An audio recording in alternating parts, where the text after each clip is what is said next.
Olha só que interessante. A gente tem bilhões de aparelhos conectados na internet, enviando dados o tempo todo. E mesmo assim, ela não vira um engarrafamento sem fim, um caos total? Como pode? Bom, existe um mecanismo invisível, um verdadeiro herói anônimo por trás disso tudo, garantindo que o trânsito flua.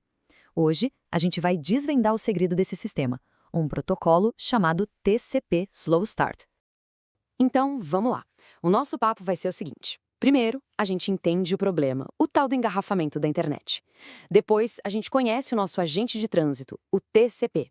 Aí a gente descobre como ele percebe que o trânsito está ruim, qual é a estratégia genial que ele usa e, no final, por que isso tudo faz uma diferença enorme no nosso dia a dia. Beleza. Começando pelo começo. Para entender a solução, a gente precisa primeiro entender o problema, o congestionamento da rede. Pois é, a pergunta é super válida.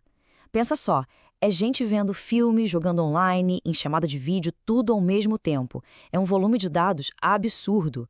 O que é que segura essa barra e impede um apagão geral na internet? Então, o que é esse tal de congestionamento? É bem simples, na verdade. Imagina um roteador como se fosse um pedágio numa estrada. Se chegar mais carro do que o pedágio consegue processar e liberar, o que acontece? Fila. Congestionamento. Na internet, é a mesma coisa, só que com pacotes de dados em vez de carros. E o problema aqui é que uma coisa leva a outra. É uma verdadeira bola de neve.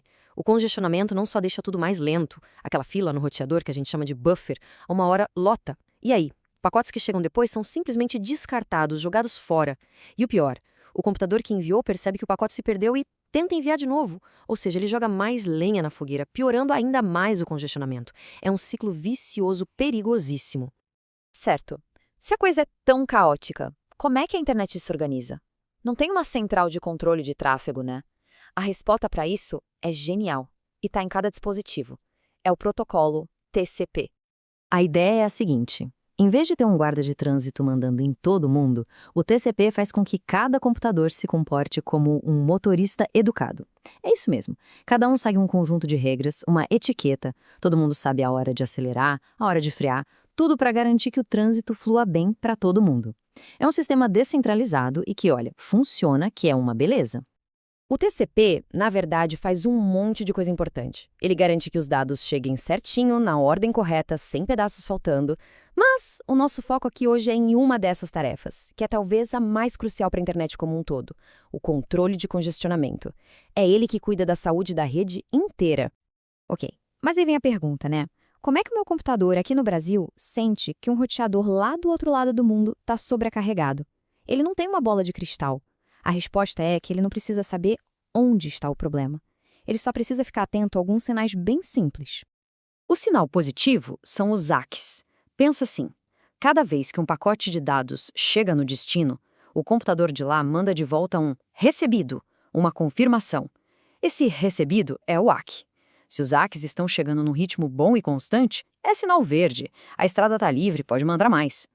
Agora, o sinal negativo é a falta de um ACK. Se o computador que enviou o pacote fica esperando, e nada daquela confirmação chegar, ele pensa, deu ruim. Ele assuma que o pacote se perdeu no meio do caminho, provavelmente num congestionamento. E isso é o sinal vermelho. É hora de parar e repensar a estratégia. E é com base nesses sinais, nesse sinal verde e sinal vermelho, que o TCP bota em prática a sua estratégia genial para ajustar a velocidade.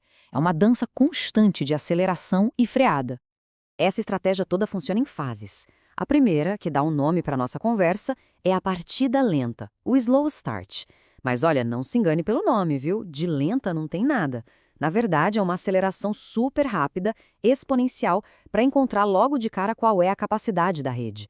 Assim que ele acha esse limite, ou quando acontece a primeira perda de pacote, ele pisa no freio e muda de marcha para uma fase mais cuidadosa, a de prevenção de congestionamento.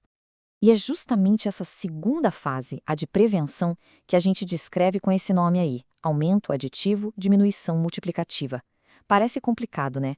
Mas é a fase de velocidade de cruzeiro do TCP. Vamos quebrar esse nome para ver como é simples na prática. O aumento aditivo é a parte tranquila da viagem. Enquanto está tudo bem, estrada livre, as CKs chegando direitinho, o TCP vai acelerando, mas de leve. Um pouquinho de cada vez de forma linear. É como ir apertando o acelerador bem devagarinho para sentir o limite da rede, sem forçar a barra. Agora, a diminuição multiplicativa. Bom, esse é o freio de emergência. Na primeira perda de pacote, no primeiro sinal de perigo, o TCP não pensa duas vezes. Ele pisa no freio com tudo e corta a velocidade de envio pela metade. Pela metade! É uma ação bem drástica, mas necessária para aliviar a rede na hora e evitar um problema maior. Tá, legal. A gente entendeu como funciona. Mas, no fim das contas, por que isso tudo importa? Qual o impacto desse design tão elegante e descentralizado no nosso dia a dia? A mágica toda está aqui. A estabilidade da internet inteira depende desse bom comportamento coletivo. São bilhões de conexões, cada uma seguindo essa regrinha simples, de acelerar com cuidado e frear com força quando preciso. Não tem o chefe, não tem uma autoridade central. É a cooperação de todos que faz esse sistema gigantesco funcionar de forma tão resiliente. E isso nos leva a um princípio fundamental da internet, que está resumido nessa citação. A ideia é que a inteligência do sistema não está lá no meio da rede, escondida nos equipamentos das operadoras. Não. A inteligência está nas pontas, ou seja, nos nossos computadores, nos nossos celulares. São eles que tomam as decisões. Pensa bem, essa abordagem descentralizada, baseada em regras simples e feedback constante, foi o que permitiu que a internet crescesse e chegasse onde chegou, algo que nem seus criadores imaginavam. E isso deixa a gente com uma provocação final, né? Se um conjunto de regras simples e cooperação pode fazer um sistema global tão complexo e robusto funcionar, onde mais na vida a gente poderia aplicar uma lógica parecida?